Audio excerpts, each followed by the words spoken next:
तो hello friends, आज के इस वीडियो में हम लोग देखने वाले हैं प्रैक्टिस सेट 6.2। इसके पहले हम लोगों ने पार्ट 1 में इंट्रोडक्शन एंड पार्ट 2 में प्रैक्टिस सेट 6.1 सॉल्व किया है। अगर आपने नहीं देखा है तो आप जाकर देख सकते हैं। तो दोस्तों चलिए देखते हैं। दोस्तों प्रैक्टिस सेट 6.2 के पहले कुछ थियरी पार्ट है, वो आपको देखना ज़रूरी है, जैसे एप्लीकेशन ऑफ ट्रिग्नोमेट्री। मतलब इसके पहले हम लोगों ने साइन कॉस टेन कॉट से कॉसेक का उपयोग करके, उनका फॉर्मूला उपयोग करके हम लोगों ने रेशियो और प्रूफ दैट निकाला था, और हमको किसी की वैल्यू फाइंड करने रहती थी तो करते हैं। बट अभी एप्लीकेशन ऑफ ट्रिग्नोमेट्री है, मतलब हमें अगर किसी चीज़ का डिस्टेंस मेजर करना है तो हम अगर उस चीज़ का किसी दो पॉइंट के बीच में अगर डिस्टेंस मेजर करना है, अगर हमको किसी भी उसमें से वर्टिकल मेंबर की हाइट पता होगी तो हम डिस्टेंस फाइंड कर सकते हैं यूजिंग एप्लीकेशन ऑफ ट्रिग्नोमेट्री। तो friends, many times we need to know the height of tower, building, tree or distance of a ship from a lighthouse or width of the river। मान के चलिए कि ये आपका एक रिवर है और ये एक लाइट हाउस है, इधर पे दो शिप है और ये दोनों के बीच का डिस्टेंस फाइंड करना है कि ये वाली शिप इस लाइट हाउस से कितने इस पे है, कितने डिस्टेंस पे है, या ये वाली शिप। तो और ये लाइट हाउस की हाइट आपको पता है, तो आप इसका उपयोग करके आप फाइंड कर सकते हैं। दोस्तों इसके पहले आपको तीन चीज़ याद रखने का है। पहला है लाइन ऑफ विजन, दूसरा एंगल ऑफ एलिवेशन, तीसरा है angle of depression.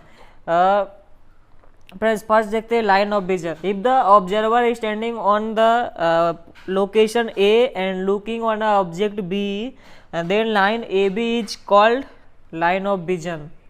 A B is called line of vision. And दोस्तों बट ये with respect to horizontal line होता है। एक हॉरिजेंटल लाइन रहेगी जो मान के चलते ए टू ई, ए एक हॉरिजेंटल लाइन है और ये आपका लाइन ऑफ विजन है।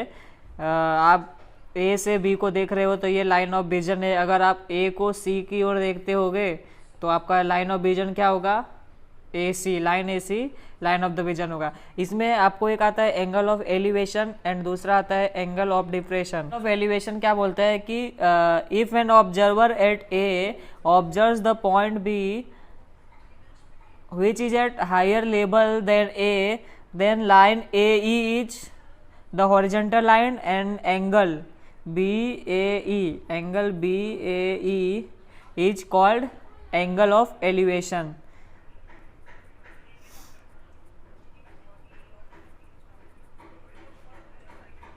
मतलब अगर आप ए से बी की तरफ देख रहे हो और ए का जो लेवल है वो हायर देन बी है, मतलब ए के ऊपर है, तो आप इसको एंगल ऑफ एलिवेशन बोलोगे। सेकेंड आता है angle of depression. Friends angle of depression इसका अपोजिट होता है, मतलब जो फर्स्ट पॉइंट है ए और जो सेकेंड पॉइंट है वो उसके लोअर लेवल पर होगा। मतलब तो देखिए ए इधर पे है, हॉरिजेंटल लाइन के इधर है, और सी लोअर लेवल पे है, तो आप इसको एंगल ऑफ डिप्रेशन बोल सकते हैं। तो ये आपको तीन वैल्यू याद रखने की है। अब 6.2 सॉल्व करने जाते हैं। तो दोस्तों इसमें पहला क्या बोल रहा है, a person is standing at a distance of 80 metre from a church looking at its top, the angle of elevation is of 45 degree, then find the height of church. इसमें क्या बोला है कि एक पर्सन है वो स्टैंडिंग है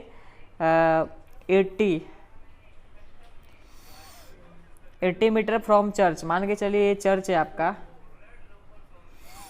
church है और 80 मीटर इधर से स्टैंडिंग है और उसका एंगल ऑफ एलिवेशन है, मतलब एंगल ऑफ एलिवेशन है, वो इधर पे खड़े होके ऊपर देख रहा है और रो आपको दिया है 45 दिया है। तो आपको क्या फाइंड करना है, ये हाइट ऑफ द चर्च। आपको ये दोनों पता है। चलिए सॉल्व करते हैं। 6.2 का फर्स्ट सम देखते हैं। उसमें क्या बोला है कि अ person is standing at a distance from 80। अभी ये पर्सन है, ये डिस्टेंस 80 ले लेते और ये मान के चलिए चर्च है। आपको क्या फाइंड करना है, इसका हाइट फाइंड करने का है, और आपको ये एंगल दिया है, क्या दिया है, 45 डिग्री दिया है। तो आप मान के चलिए ए है, बी है एंड सी है। तो आपको ना सॉल्यूशन में लिखना पड़ेगा कि लेट ए बी इज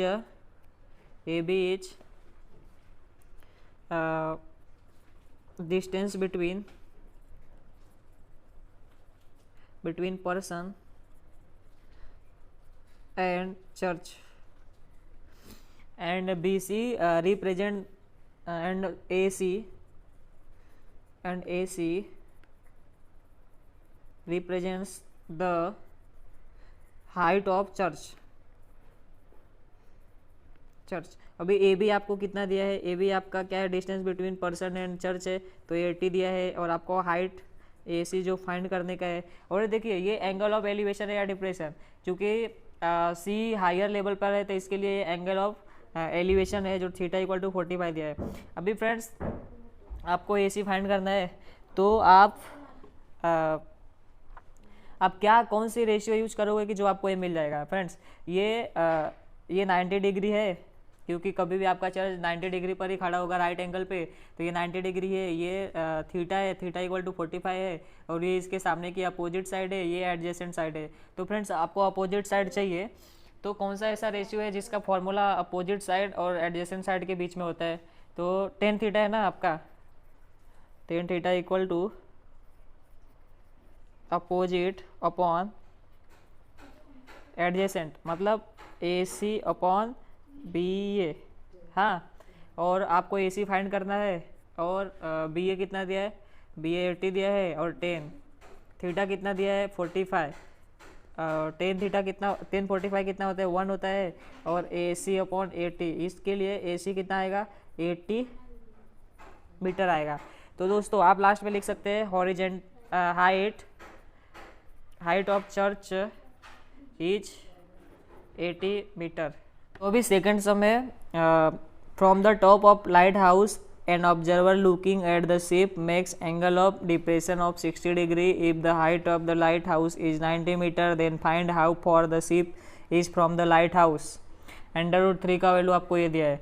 तो इसमें क्या बोला है कि एक टॉप हाउस है, लाइट हाउस है, उसके टॉप पे एक ऑब्जर्वर है, और वो एक शिप को देख रहा है। जो शिप इधर पर है, और ये आपका हॉरिजेंटल लाइन हो गया, इधर से वो शिप को देख रहा है, ये मान के चलिए आपका शिप है, और उसका जो एंगल ऑफ डिप्रेशन है वो 60 डिग्री है।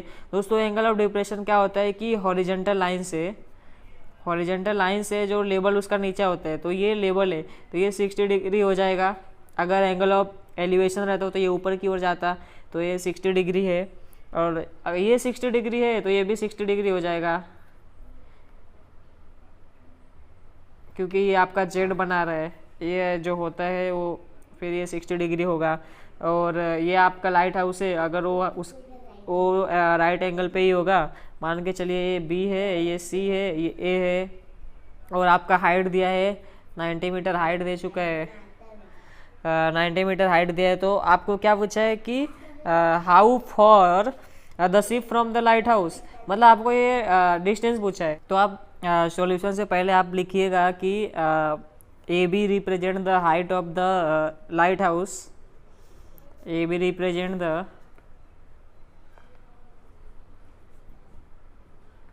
Height of light house, A B, इसका मतलब ए बी आपका 90 मीटर होगा, एंड सी है आपका पोजीशन ऑफ द शिप है, C position of the ship, and angle ये मान के चलिए डी है, तो angle D A C equal to 60 degree होगा, जो रिप्रेजेंट करता है एंगल ऑफ डिप्रेशन।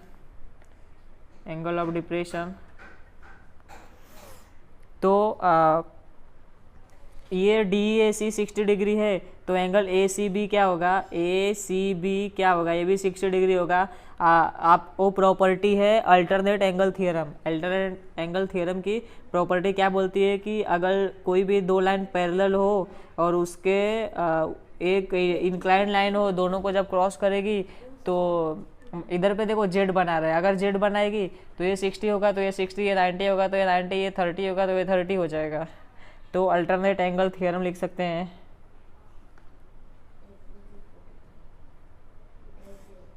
तो देखिए इसमें आप ट्रिग्नोमेट्री रेशियो का यूज करके आप इसका डिस्टेंस निकाल सकते हैं। तो लिखेंगे in triangle A B C if A B C equal to 90 degree, मतलब ये रेशियो का यूज कब होगा, जब भी उसमें से एक जो एंगल है वो 90 डिग्री का होगा, तब आप इसका यूज कीजिएगा। तो इसमें भी आप कौन सा यूज कर सकते हैं, इसमें अपोजिट साइड है और ये एडजेसेंट साइड है। तो अपोजिट और अपॉन एडजेसेंट क्या होता है, टेन थीटा होता है। तो आप टेन थीटा का यूज कर सकते हैं। अपोजिट अपॉन एडजेसेंट, अपोजिट क्या दिया है ए बी और एडजेसेंट क्या दिया है बी सी, और ए बी का वैल्यू 90 दिया है और बी सी का वैल्यू क्या दिया है अपने को फाइंड करने का है, और टेन थीटा 60 डिग्री दिया है ना, थीटा के जगह पे आप 60 लिख सकते हो। 1060 कितना होता है, √3 होता है, और 90 अपॉन बी सी ये आपका होता है। इसके लिए आप बी सी फाइंड कर सकते हो। B C equal to 90 upon √3 ये आ जाएगा, ये इधर पे जाएगा। तो बी सी अपॉन √3 था दोस्तों, डायरेक्ट √3 से डिवाइड नहीं होगा 90, तो इसको थोड़ा हम लोग मॉडिफाई करेंगे। तो आप क्या कीजिए कि ऊपर और नीचे दोनों √3 से मल्टीप्लाई कीजिए। तो 90 इंटू √3 इंटू √3, तो ये क्या हो जाएगा, ये 90 √3 रहेगा। ये अंडर रूट का जब मल्टीप्लाई होता है तो अंडर रूट कैंसिल हो जाता है, तो उसमें से एक लास्ट 3 बचेगा। तो अभी आप 3 से इसको डिवाइड करेंगे तो 30 इंटू √3 होगा, और 30, और क्वेश्चन में √3 का वैल्यू दिया था 1.73, तो आपकी इधर पे डिस्टेंस मिल जाएगी 51.9 मीटर। तो आप इधर आंसर में लिखिएगा कि the distance of the ship, distance of the ship from the light house is 51.90 m। Medical क्या बोल रहा है कि 2 buildings are facing each other on the road of width 12 metre, मतलब 2 बिल्डिंग है रोड के ईच अदर में opposite side में खड़े हैं, और उनके जो विड्थ है दोनों की 12 मीटर है, मतलब width of the road 12 metre हो गया ना। From the top of first building which is 10 metre height, जो फर्स्ट बिल्डिंग है वो 10 मीटर हाइट पे है, और the angle of elevation of top of the second is found to be 60 degree. What is the second building. अभी ये 2 building है, ये आपका रोड है, इसकी विड्थ क्या दी है 12 मीटर दी है, हाँ इसकी 12 मीटर दी है, और जो आपकी बिल्डिंग है छोटी वो ये 10 मीटर हाइट पे है। मान के चलिए ये आपका ए है और ये बी है, ये स्मॉल बिल्डिंग है एज पर क्वेश्चन के अनुसार, और ये आपका लॉन्ग बिल्डिंग है। तो आपको क्या बोला है कि ए मतलब top of the A B building angle of elevation is 60 degree found to be. Angle of elevation क्या होता है, ये आपका एंगल ऑफ हॉरिजॉन्टल ये लाइन होता है, और ये ऊपर देखते हैं तो एंगल ऑफ एलिवेशन होता है। तो एंगल ऑफ एलिवेशन 60 डिग्री दिया है, और आपको इसका भी नाम दीजिए ए बी सी, इसको सी, इसको ई दीजिए, इसको डी दे दीजिए, हाँ। और आप इधर पे लिख सकते हैं कि A B and C D is the, आप इधर लिखिए A B and C D represents the height of a 2 building on either side of road, हाँ। A B equal to 10 metre होगा जो फर्स्ट वाली बिल्डिंग है, और जो बी डी है B D equal to 12 metre हो जाएगा। इन दोनों के बीच का distance and angle C A E क्या होगा 60 डिग्री होगा, 60 degree angle C A 60 degree, और आपको इसी तरह ए बी डी ई एक रेक्टेंगल बन रहा है। अगर आपकी ये वाली साइड 10 है तो ये भी 10 हो जाएगी। ये रेक्टेंगल की प्रॉपर्टीज होती है। ये 12 है तो ये भी 12 हो जाएगा। तो आप इधर पे लिख सकते हो since A B D E is a rectangle, इसलिए A B equal to D E equal to 10 metre and B D equal to A E equal to 10 metre. ये आपका हो जाएगा properties of the angle rectangle. तो अभी आपको ये 12 metre है, ये 10 मीटर है, तो आपको फाइंड क्या करना है, इसकी हाइट फाइंड करने का है। हाँ, height of the second building. तो देखिए फ्रेंड्स, ये आपको 10 पता है, ये नहीं पता। अगर ये पता रहता तो इन दोनों को अगर हम लोग प्लस कर देंगे तो आपको हाइट ऑफ द बिल्डिंग मिल जाएगा। तो ये इनके लिए आपको क्या लगाने का है, अभी देखिए ये इसमें भी 10 लगेगा। क्यों 10 लगेगा, क्योंकि ये अपोजिट साइड है, अपने को फाइंड करने का। ये एडजेसेंट अपने को दिया है, इधर से निकाला। तो इसमें अगर हम लोग 10 थीटा लगाएं, 10 theta equal to C E upon A E, ये अपोजिट साइड है, ये एडजेसेंट साइड। सीड क्या है, सी ई अपने को निकालने का है। ये कितना है, 12 मीटर दिया है। एंगल ऑफ एलिवेशन अपने को 60 डिग्री दिया है, तो एंगल ऑफ एलिवेशन 60 डिग्री हो जाएगा। और ये सी ई अपने को निकालना है, और ये 12 हो जाएगा। ये अभी क्रॉस मल्टीप्लाई कीजिए तो 1060 क्या होता है, 1060 √3 होता है, और 12 √3 का वैल्यू क्या होता है, 1.73 इंटू 12 होता है। अभी ये करेंगे आप खुद से, तो ये आपको 20.76 मीटर मिल जाएगा। अभी देखिए ये हाइट नहीं मिला है, ये सी ई मिला है, ये सी ई मिला है। आपको ये पूरा चाहिए, तो ये पूरा क्या है, सी डी है। C D equal to D E plus C E. तो आपको डी 10 है और ये 20.76 आया है, ये दोनों को प्लस कर देंगे, 30.76 मीटर हो जाएगा सी डी। लास्ट में लिख सकते हैं height of the second building is 30.76 metre. Finally आपको आंसर मिल गया। अभी चलते हैं नेक्स्ट सम की तरफ। और सम क्या बोलता है, 2 poles of height 18 metre and 7 meter are erected on a ground. The length of the wire fastened and they at their tops in 22 meter. Find the angle made by wire with the horizontal. तो friends ये थोड़ा सा tricky है but बहुत easy है, आपको बहुत easy लगेगा। बस आप क्वेश्चन अच्छे से पढ़िए। इधर पे क्या दिया है कि 2 पोल है, एक पोल की हाइट क्या दी है, एक पोल की हाइट 18 मीटर दिया है, 18 मीटर दिया है। और ये दूसरा पोल है, मान के चलिए ये इनके बीच का डिस्टेंस है, ये दूसरा पोल 7 मीटर का दिया है। उसके बाद क्या पूछा है कि the length of wire fastened of their tops in 22 metre. मतलब इनके बीच ना वायर गया है, और ये वायर की जो लेंथ है वो 22 मीटर है। एक बड़ा एक छोटा, इसके लिए ऐसा इंक्लाइन लाइन आया है। और फिर अपने को पूछा क्या है, find the angle made by wire with the horizontal. इसका हॉरिजॉन्टल क्या होगा, ये होगा। तो ये आपको क्या पूछा है कि दोस्तों ये राइट एंगल पे आएगा तो ये 90 होगा। आपको ये पूछा है, एंगल पूछा है, तो आप इसको सॉल्व कर सकते हैं, ए बी डी सी। हाँ, तो आप इसमें भी वही लिखिएगा कि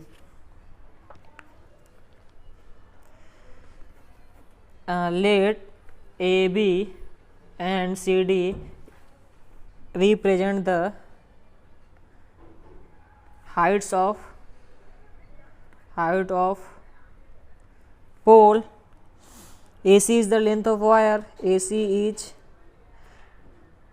length of wire, AC क्या होगा 22 मीटर हो जाएगा। हाँ, एंड उसके बाद क्या आएगा, अपने को फाइंड क्या करना है कि ए सी ई फाइंड करने का है, ए सी ई ये अपने को फाइंड करना है, जो एंगल बना रहा है विद द हॉरिजॉन्टल। तो फ्रेंड्स अभी देखिए ये एक रेक्टेंगल है और ये एक ट्राइंगल है, और आपको रेक्टेंगल की प्रॉपर्टी से आपको ये वैल्यू मिल जाएगी, क्योंकि C D equal to E B होगा triangle B D C E C D equal to 7 metre दिया है, तो इसलिए ई बी इक्वल टू भी 7 मीटर हो जाएगा प्रॉपर्टीज ऑफ ट्राइंगल का यूज करके। और आपको ए बी क्या है, ए ई प्लस बी ई है, और आपको ए ई फाइंड करने का है, और आपको ये दोनों दिया है, ए बी का वैल्यू दिया है और बी ई का वैल्यू दिया है, तो आपको ये मिल जाएगा ना ए ई। हाँ, क्यों नहीं मिल जाएगा। तो फ्रेंड देखिए A B equal to A E plus B E. हाँ, इसके लिए ए ई का वैल्यू अपने को निकालने का है, तो ये क्या हो जाएगा, A B A E side आएगा तो माइनस हो जाएगा, बी ई हो जाएगा। ये ए बी का वैल्यू क्या दिया है, 18 दिया है, और बी अपने हम लोगों ने ये ई बी निकाला है 7, तो ये हो जाएगा 11 मीटर। ये ए ई का वैल्यू 11 मीटर हो जाएगा, ए ई का वैल्यू 11 मीटर हो जाएगा। हाँ, उसके बाद ये हमको 11 मीटर मिल जाएगा, और ये 11 मीटर मिला। उसके बाद ये हमको मिला है 22 मीटर और ये 11 मीटर है, तो आप इन दोनों का यूज करके, ये आपका क्या है, हाइपोटेनियस है और ये आपका अपोजिट साइड है। तो हाइपोटेनियस और अपोजिट साइड का रिलेशन किस में आता है, तो फ्रेंड साइन थीटा में आता है। साइन थीटा क्या बोलता है, साइन थीटा बोलता है कि अपोजिट अपॉन हाइपोटेनियस। अपोजिट क्या है आपको, ए ई है और ये ए सी है। दोस्तों ये फॉर्मूले के लिए आप पहले वाली वीडियो देख सकते हैं, आपको पूरी अच्छी तरह से एक्सप्लेन किया हुआ मिल जाएगा। तो देखिए sine theta equal to, theta इधर पे क्या है, एंगल ए सी ई है, तो हम लोग लिख सकते हैं ना ऐसा, साइन एंगल ए सी ई। हाँ, अपोजिट ए ई अपने को क्या है 11 है, और ये ए सी क्या है 22 है, ये 1/2 हो जाएगा, और ये साइन ए सी ई 1/2, और ये साइन को इस साइड लेंगे तो ये इन्वर्स में होगा, तो इन्वर्स ले सकते हैं, या तो ऐसा भी हम लोग लिख सकते हैं कि साइन की कौन सी वैल्यू होती है जो 1/2 होती है। तो साइन की टेबल में से आप लिख सकते हैं कि साइन 30 1/2 होती है, तो ये साइन लिखेंगे, ये साइन लिखेंगे ए सी ई, और ये साइन से साइन कट जाएगा, ए सी ई इक्वल टू आपको 30 मिल जाएगा। तो आप डायरेक्ट आंसर में लिख सकते हैं कि the angle made by wire with the horizontal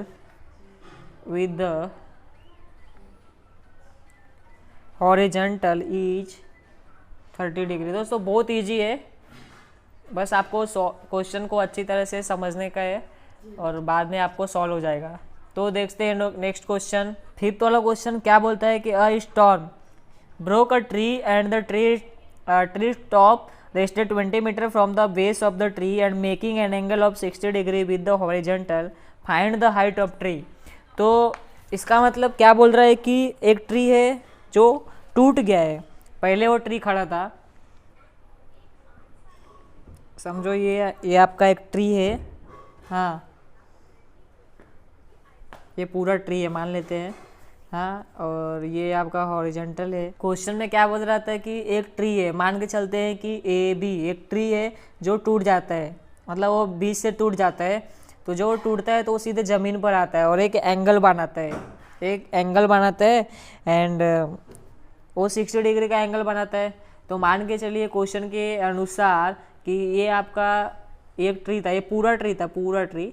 हाँ, इधर से टूट गया तो ये हॉरिजॉन्टल से एक एंगल बनाया 60 डिग्री का, और तो फिर ये जितना इसकी ये होगी, जितना समझिए ये कुछ मीटर का होगा तो ये भी सेम मीटर का होगा, इन दोनों की लेंथ सेम होगी।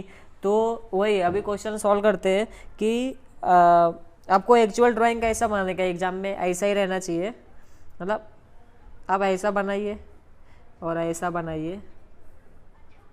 इसी को मैंने इनलार्ज किया है, और आपको इसका नाम दीजिए ए बी, इसका डी दीजिए, इसका सी दीजिए, और ये दोनों की सेम होगी। हाँ, और अपने को ये जब टूटता है ना, तो जो ग्राउंड से जो इसका ये टॉप है जब मिलता है ना, तो आपको 60 डिग्री का ये बनाता है, और कौन से डिस्टेंस पे करता है, तो ये 20 मीटर के डिस्टेंस पे इन दोनों का ये होता है। तो आप सबसे पहले आप लिखिए, इधर पे लिखिए कि A B represents the height of tree, tree breaks at D, मतलब डी पर ना ये जो ट्री है, जो पेड़ है वो ब्रेक हो जाता है, and tree breaks at D. हाँ, and A D represent the part of tree which take the position D C, मतलब जो पहले जो ए डी पार्ट था वो बाद में टूटने के बाद डी सी बन गया, मतलब ये दोनों सेम होगा, ये आप लिखिएगा। उसके बाद जब ये तो सेम ही है ना, तो इसका मतलब ए डी इक्वल टू क्या होगा, डी सी हो जाएगा।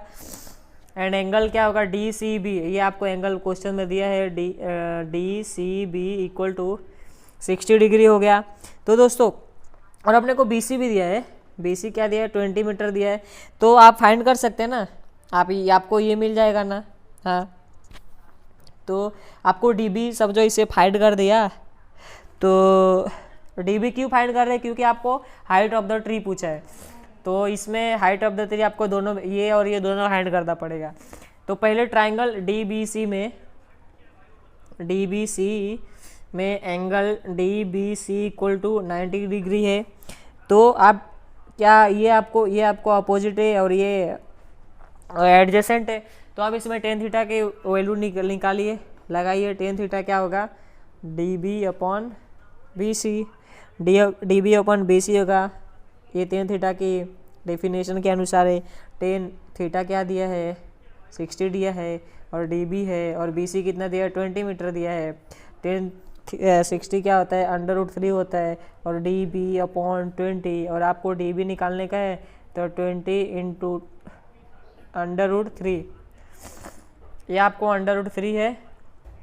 तो फाइनल आंसर क्या होगा, ये 20 इंटू 1.73, फाइनल आंसर क्या होगा, कि फाइनल आंसर मतलब डीबी की वैल्यू, तो ये 34.68। फ्रेंड्स, वीडियो को पूरी देखना, नहीं तो आपको समझ में नहीं आएगा।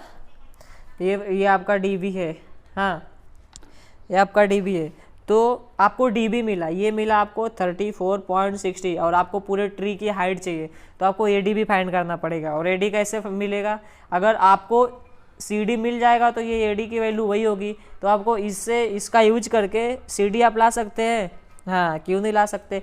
तो फ्रेंड्स, अगर आप इसमें cos 60 की वैल्यू लगाएंगे, cos 60 क्या होता है, cos 60 क्या होता है कि एडजेसेंट अपॉन हाइपोटेनियस होता है। अगर आप इसका यूज करके आप ये फाइंड कर दिए कैसे भी, तो आपको ये भी मिल जाएगा। तो दोस्तों, इसमें हम लोग लगाते हैं cos theta equal to cos B C upon D C, cos theta cos 60 upon B C के वैल्यू 20 दिया है, और बी सी की डी सी अपने को निकालने का है। और cos 60 क्या होता है, 1/2 होता है, हाँ, 20 अपॉन डी सी, तो डी सी है, इसको क्रॉस मल्टीप्लाई करेंगे तो ये क्या होगा, डी सी होगा, ये 2 इसके साथ मल्टीप्लाई होगा, तो ये क्या हो जाएगा, 40 हो जाएगा, 40 मीटर हो जाएगा। अब देखिए आपको डी सी मिल गया, तो इधर पे हमने क्या लिखा था, D C equal to A D, तो इसके लिए A D equal to 40 metre, हाँ 40। अभी हमको ट्री की ये चाहिए, तो ट्री की क्या है, हाइट क्या है, ए बी, तो आप देखो A D plus D B कर दो, A D plus D B, तो मतलब 40 प्लस 34.60, तो फाइनल आंसर आपका क्या आएगा, 74.60 मीटर। लास्ट में आप लिखना कि the height of the tree is 74.60 metre. आपको ये आंसर लिखना बहुत ज़रूरी है। अभी अगला देखते हैं नेक्स्ट क्वेश्चन। और नेक्स्ट क्वेश्चन क्या बोल रहा है कि a kite is flying at the height of 60 metre above the ground. एक पतंग है जो 60 मीटर दूरी पर उड़ रहा है, उसकी जो हाइट है वो 60 मीटर है। The string attach to the kite is tied with the ground. जो उसकी जो स्ट्रिंग है वो ग्राउंड से टाइड है। It makes an angle of 60 degree with the ground. Ground से वो जो स्ट्रिंग है वो 60 डिग्री का एंगल बना रहा है। Assuming that the string is straight, find the length of string. आपको ये डायग्राम के माध्यम से आपको समझाता हूँ। क्या बोला है कि एक काइट है, मान के चलिए कि ये काइट है, ये काइट है, इसकी जो हाइट है ना वो ग्राउंड से 60 मीटर है, 60 मीटर है। ये आपको काइट है मतलब के मान के चलते हैं, ये एम मानते हैं और ये जी मान लेते हैं, ये ग्राउंड है, और एक स्टिंग है। क्वेश्चन में क्या दिया है कि मान के चलिए कि ये स्ट्रेट है, स्टिंग है, और बोला है कि जो स्टिंग है ना वो ग्राउंड से अटैच्ड है, मतलब इधर से ये पतंग उड़ रही है, ये जो ये स्टिंग है, और इसकी जो हाइट है ये वर्टिकल हाइट 60 मीटर है, और आपको ना ये बोला है कि स्टिंग ग्राउंड से एंगल बना रहा है, वो कितने डिग्री का, 60 डिग्री का एंगल बना रहा है। तो आपको लेंथ ऑफ द स्टिंग पता करने का है। हाँ, लेंथ मतलब इसकी स्ट्रिंग की लेंथ मालूम करने का है। तो सबसे पहले तो आप थोड़ा डिस्क्रिप्शन लिखिएगा कि K is the position of kite, K is the position of kite. देखिए दोस्तों, न्यूमेरिकल में जो जो बोला है ना वही लिखने का। पहले तो आपको मानना पड़ेगा कि ये क्या है वो क्या है, उसके बाद आपको ट्रिग्नोमेट्रिक रेशियो से फाइंड कर लेंगे, बहुत ईजी है। K is the position of the kite which is कितना मीटर है, 60 metre above the ground and kg represent the length of string, kg represent the length of string, kg represents the length of string। हाँ, तो अभी देखिए के, और जो sting है वो एंगल बना रहा था, मतलब K G M equal to 60 degree ये हो जाएगा। हाँ, तो अभी देखते हैं ये जो एक ट्राइंगल बन रहा है वो राइट एंगल ट्राइंगल है, क्योंकि इसकी जो वर्टिकल हाइट है वो 60 ये दिया है। तो आप इसमें ट्रिग्नोमेट्रिक रेशियो का यूज कीजिए। तो इसमें आपको लिखना ये पड़ेगा कि in triangle K G M where K M G angle equal to 90 degree है, तो इसलिए अभी देखिए आपको ये दिया है और ये फाइंड करना है। तो ये क्या है, ये हाइपोटेनियस है और ये अपोजिट साइड है। तो अपोजिट साइड अपॉन हाइपोटेनियस क्या होता है, साइन थीटा होता है। तो आप इसमें साइन थीटा का यूज करके निकाल सकते हैं। तो जो के एम है और के जी है ये अपोजिट है, ये हाइपोटेनियस है। के एम की वैल्यू दिया है आपको 60 दिया है और के जी निकालने का है। और sine theta equal to sine 60 theta की वैल्यू ये दिया है 60 अपॉन जी के। और साइन 60 क्या होता है, √3/2 होता है 60 अपॉन जी के। एक क्रॉस मल्टीप्लाई अगर आप करेंगे तो जी के इक्वल टू 60 अपॉन 2 √3 हो जाएगा। ये मतलब 120 √3 हो जाएगा जी के। अभी इसको थोड़ा सा ये करने का है, मॉडिफाई करने का है। तो इसके लिए जी के क्या होगा 120। अभी √3 से डायरेक्ट डिवाइड नहीं होगा, तो आप क्या कीजिए √3 से इधर पे भी मल्टीप्लाई, इधर पे भी, ऊपर नीचे दोनों। ये 3 और 3, ये तो 3 होगा, रूट है तो ये 120 अपॉन √3 है। √3 की वैल्यू क्या होती है 1.73। हाँ, पहले 3 से इसको डिवाइड कीजिए तो 40 आएगा और 1/73 आएगा और ये आपको मिलेगा 69.20 मीटर। तो ये आपको क्या है जी के क्या है, जी के बोलो या के जी बोलो, K G represent the length of string. तो आंसर में लिखिएगा length of string is 69.20 metre. Friends, इधर पे हमने ट्रिग्नोमेट्री चैप्टर क्लास 10 का ख़त्म किया है और आगे के चैप्टर्स के लिए आप हमारे चैनल से बने रहिए और चैनल को सब्सक्राइब कीजिए। तो थैंक यू दोस्तों।